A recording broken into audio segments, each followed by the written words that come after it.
3월 4일 금요일입니다. 이제 조선일보를 통해서 시사 브리핑을 올려드리겠습니다. 자, 즐거운 시사 브리핑 시간입니다. 자, 조선일보 3월 4일 금요일인데, 중국 북을 바꾸려면 제재 외엔 다른 방법 없다. 그렇게 해서 우다웨이 중한반도 사무특별대표 본지에 밝혔다 하고 나왔습니다. 하여튼 제재를 제대로 하겠다.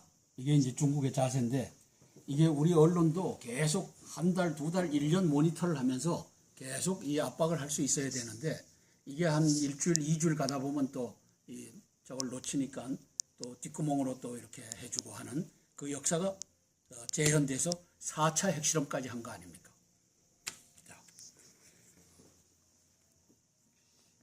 수도권 접전 지역서 야 분열에도 여론조사 결과는 안 좋아. 공짜로 이길 수 있다는 생각 자체가 문제. 이게 문제는 종북 언론이 지금 야당을 띄우고 문재인 당을 띄우고 김종인 당을 띄우고 여당과 안철수 당은 찍어 누르고 있죠. 그게 아마 지령으로 보여지고, 이제 그러한 상황 속에서 이게 지금 만들어지고 있다라고 하는 것을 우리가 알아챌 수가 있습니다. 자, 밤엔 오가던 북광물 트럭 제재 첫날 박자 싹 사라졌다. 그래서 낮엔 통관 마친 광물 트럭 한 대 없고 광산품 검사 수납처 종일 문 닫혀 있다. 그래서 이제 제재가 되고 있는 것 같습니다. 민생 관련 물품으로 불통길과 북상대 중무역상들 바짝 긴장하고 있다. 이게 이제 자기들도 먹고 살아야 되는데 이 거래가 안 되면은 자기들도 굶어야 되니까. 미국 대북 독자 제재 착수, 황병서 등 실세 11명 포함, 국방위 중앙군사위 등 5개 기관도. 그래서 유엔에서 하는 것 외에 미국이 따로 제재하는데 황병서도 집어넣고, 그 다음에 국방위 중앙군사위 등 5개 기관도 추가로 집어넣어서 미국은 제재에 들어갔다. 이 얘기를 하고 있습니다. 자, 이제 여기 중요한 안보 이슈가 나오는데, 사드는 미국의 눈이다. 유럽 이스라엘제 도입한다면 문제없다. 이게 이제 우다웨이가 한 말이죠. 그러니까 미제를 갖다 놓지 말고 영국제, 불란서제, 이스라엘제 갖다 놔라. 이제 이렇게 하는 겁니다. 이게 뭐죠? 중국의 한미 이간책이 작동하고 있다. 한미 이 상호방위 조약에 의해서 군사 동맹을 맺고 있는 나라에 한국이 미국 거 갖다 놓으면 안 되고 이제 다른 나라 거 갖다 놔라. 이 이간책을 중국이 하고 있는 겁니다. 따라서 중국은 못 믿을 우리의 적성 국가라고 하는 것을 국민들이 알아야 됩니다. 그죠? 그래서 사드가 지연되고 있는데 미국은 레버리지로 사드를 활용하고 있고, 즉 중국이 북한을 제재하는데 적극 동참하기 위해서 들어오고, 거기에 이제 사드를 가지고 레버리지로 작동하고 있는데, 미국의 입장에서는 사드를 갖다 배치해야 됩니다. 왜? 중국의 미사일과 북한으로부터 날아오는 미사일로부터 자국 국민을 보호할 수 있는 수단은 페이트리어트만으로는 부족합니다. 이 날아오는 것은 150에서 40km까지 막을 수 있는 이 고고도 요격 시스템인 사드를 갖다 놓고 40에서 15km까지 막는 페이트리어트가 이중으로 이렇게 들어오는 놈을 막을 수 있어야 된다. 이게 미국의 전략이고, 미국은 반드시 갖다 놓기를 원하고 있고, 이제 대한민국의 정치 지도자들이 종북 간첩들과 짜고서 이제 우리 지역은 안 된다. 사드가 필요하긴 하지만 우리 지역은 안 된다. 이 짓 하고 있는 것을 미국은 또 들여다보면서 협상을 할 거로 예견이 됩니다. 자, 박 대통령님, 김정은 직접 겨냥 폭정 종식시켜라. 이렇게 이제 말씀을 하셨죠. 유엔 외교, 유엔 인권이사회 연설, 북주민 보호 책임 규정 들며 국제사회의 강제 조치를 촉구했다. 이 강제 조치가 뭐냐 하면 여기에 나옵니다. 유엔 북한 인권조사위 보고서를 인용해 윤병세 외교장관이 연설한 중에서 북한에서 중대하고 조직적이며 광범위한 인권 침해가 자행된다. 특히 COI 보고서가 북한 주민에 대한 보고 책임의 수락을 국제사회에 촉구한 사실을 강조하며 국제사회가 이제 행동을 취해야 한다. 이게 R2P, Responsible to People. 이게 뭐냐 하면은 압제자가, 즉 김정은이가 북한의 주민들을 압제해서 여기가 이제 죽을 지경이에요. 그러면 국제사회가 김정은이를 제거해야 된다 하는 이 김정은 이 참수 작전에 대한 이제 유엔에서의 뭐라 할까요? 여론을 이제 형성하는 과정에 있다라고 보면 됩니다. 그래서 R2P, R2P라고 쓰는 것은 Responsible to People인데 방금 말하는 유엔은 R2P, 국민들을 이제 못 살게 구는 정치 지도자, 포갑자가 있으면 그를 제거할 책임이 있다. 이것이 이제 유엔의 기본 기조라는 거죠. 그걸 윤병세 외교장관이 유엔 석상에서 이 얘기를 했다는 것은 김정은이 참수작전을 할 때 유엔이 인가를 해달라. 이 분위기를 지금 잡고 있고 이제 김정은이는 참수작전에 직면해 있다는 것을 알 수가 있습니다. 자, 그런데 저는 여기다 이렇게 썼어요. 당신의 실정을 종식시켜라. 먼저 김정은이 폭정 종식시키라고 하지 말고 박근혜 대통령 당신의 실정을 종식시켜라. 실정이 뭐냐? 간첩 5만 명 한 놈도 잡아내지를 못하고 있지 않느냐? 그 다음에 땅굴 안보, 땅굴이 바둑판같이 뚫려져 있는데 당신 땅굴 땅자 한마디 안 하고 있지 않느냐? 5.18 거기에 330여 명이 그 당시에 600명 전투요원 중에 330여 명의 이 얼굴을 대조해서 그들이 이제 북한의 고위 관직에 다 올라가 있다는 것을 지만원 박사님이 이 사진 대조를 통해서 밝혀냈으면 이제 5.18 진실을 대통령으로서 가려야 될 거 아니냐? 이거는 덮어놓고 김정은이 폭정 종식시켜야라고 얘기하면 되겠느냐? 당신 좀 제대로 해 주십시오 하는 것을 말씀을 드립니다. 안보리 결의이 나오자 북단거리 발사체 6발 쏘며 시위했다. 이거 어제 엊그제 다 들은 거죠. 군 동해상 150km 비행했다. 자, 안철수 오차범위 1위, 이재호, 임종석, 강병원 17, 19% 앞서. 그래서 서울 노원병에 안철수가 나오면 1등 할 수 있다. 이준석이는 아직 2등이다 라고 노원병에 이렇게 보도하고 있어요. 은평을에는 이재호가 지금 1등하고 있지만 야3당이 단일화하면은 또 떨어질 수가 있다 이렇게 썼고요. 그래서 저는 여기다 이렇게 썼어요. 간첩 종북의 박지원과 언론이 힘을 합쳐서 김종인 효과를 창출하고 김무성 마이너스 효과를 창출해갖고 지금 가고 있다. 이렇게 쓰고 있는 겁니다.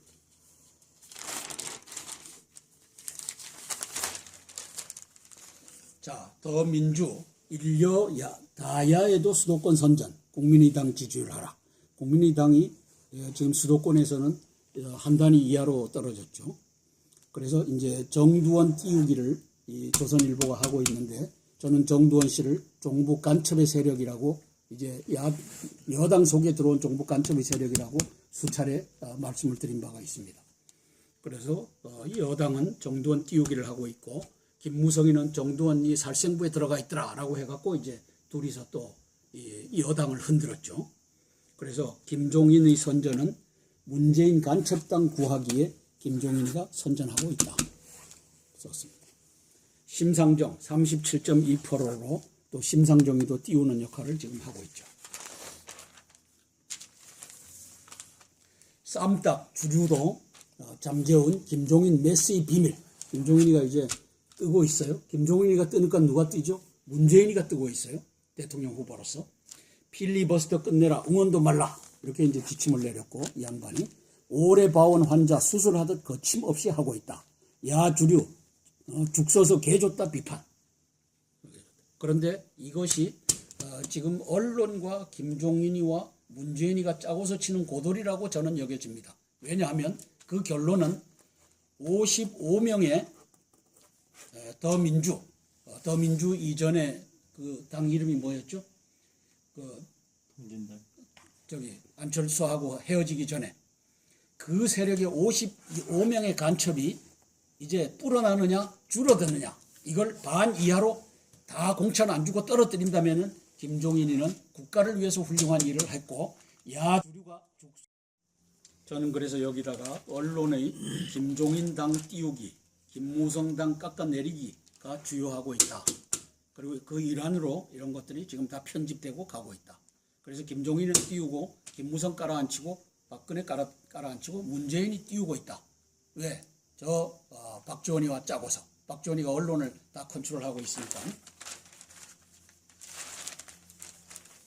자, 내부 여론조사 유출 의혹 제2 살생부 파문 이 일이 계속될 겁니다. 여당 내 종북 간첩이 8명이 앉아 있잖아요.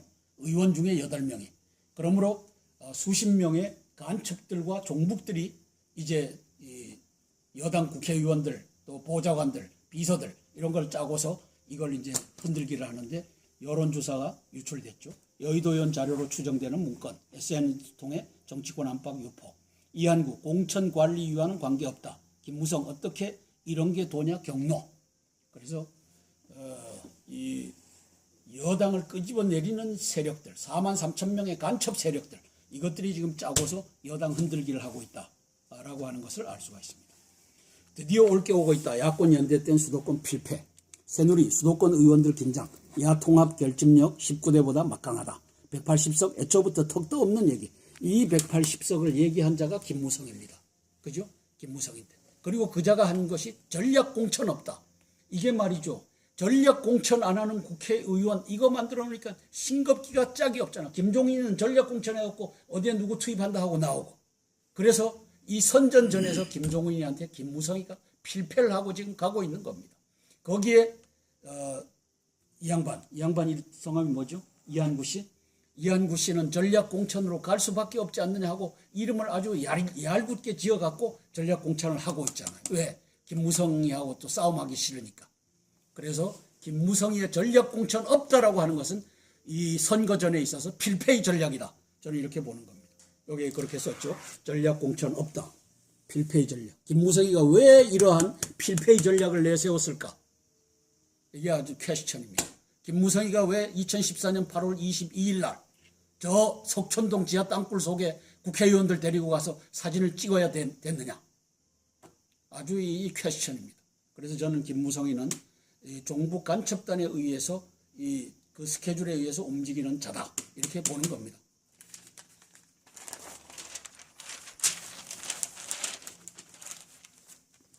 자, 다자 대결소도 밀리는 새누리.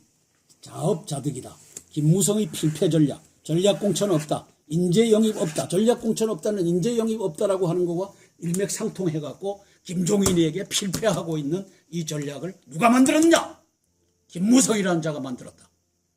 2014년 8월 13일 땅굴이 5 곱하기 7 곱하기 80m 석촌동 지하 땅굴이 거대하게 드러나니까 8월 14일 날 김양건이가 꽃배달부 박지원 올라와라. 8월 17일 날 개성에 박지원이 하고 임동원이 하고 그다음에 김홍업이 요 3마리가 올라가서 쪼가리고 충성맹세하고 땅굴 덮겠습니다 하고 내려왔는데 8월 22일 날 김무성이가 자당 의원들 데리고 땅굴 속에 들어가서 땅굴 아니다라고 사진을 찍은 이거 전략 공천 없다. 전략 공천 없는 이것을 무슨 재미로 국민들이 보라고 하느냐.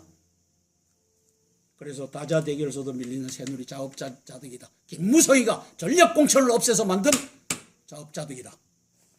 관심은 의원 배지뿐인 국민의당 예고된 위기. 예고됐죠. 위장귀순 18분의 12 18명의 의원 중에 12명이 간첩인데 간첩 의원들이 위장귀순을 했죠. 안철수 밑으로. 왜? 안철수를 고사시키기 위해서. 김종인을 띄우고 문재인을 살리기 위해서. 그래서 안철수 고사작전이니까 국민당의 예고된 위기는 이건 뻔할 뻔짜다. 자식에게 금수저 물려주는 대기업 귀족 노조의 탐욕, 민노총의 1700여 명의 간첩, 한노총의 1500여 명의 간첩, 이들이 노조의 간부직을 대물림하고 있다. 그래서 이제 4.13 총선을 향해서 북괴군과 야당의 간첩들과 언론계의 간첩, 이 삼위일체의 조직들이 움직이면서 조직적으로 국민을 세뇌한 것을 보게 될 겁니다. 그리고 야당이 잘하는 것은 크게 띄우고 김종인이 문재인이가 잘하는 것은 크게 띄우고 그래서 그 다음에 여당과 박근혜 대통령은 깔아앉히고 신문에서도 크게 얼굴을 잡아서 내는 것은 김종인과 문재인을 잡아서 내고 박근혜 대통령과 김무성과 그 다음에 이 여당 의원들은 작게 신문을 잡아서 내고 이제 그 짓을 이 간첩 종북 간첩단 4만 3천 명이 장악하고 있는 이 신문 언론과 이 야당과 북계 노동당이 지금 하고 있다는 것을 국민이 깨달아 주셨으면 고맙겠습니다. 이상입니다.